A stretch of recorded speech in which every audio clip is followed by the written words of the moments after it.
How to report late delivery on Grubhub. Hey everybody, welcome back. If you guys are also wondering and want to do so, you may follow up these steps.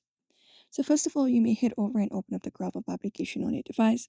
And once you open it up, you should be finding this section.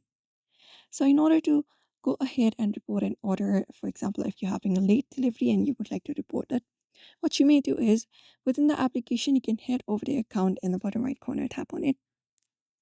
And from here, you can look out for this option of need help at the very top. And from there, you may just go ahead and follow up the process to go ahead and report them from this process. Or what you may do is you may look out for your orders, tap on orders, and there you will be finding all of the orders that has already been placed, including the late one.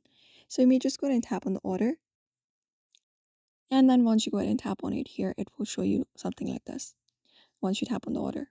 So what you may do is you may look out for this option called there is a problem right below the arrived section.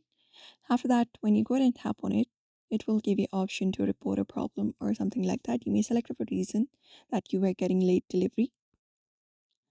And then there you may select up late delivery and you can provide the details to the restaurants that you got delivery on this option. After that, click on yes and provide them with every details that is necessary to file a report. So we just go and provide everything in that way. You will be able to report to the Grubhub by following up this method if anything is happening. So that's it. You may follow up this method and see if that, and I hopefully hope that this video is helpful to you. So therefore, I hope this video was helpful. Don't forget to give it a like and subscribe for more tips and tutorials.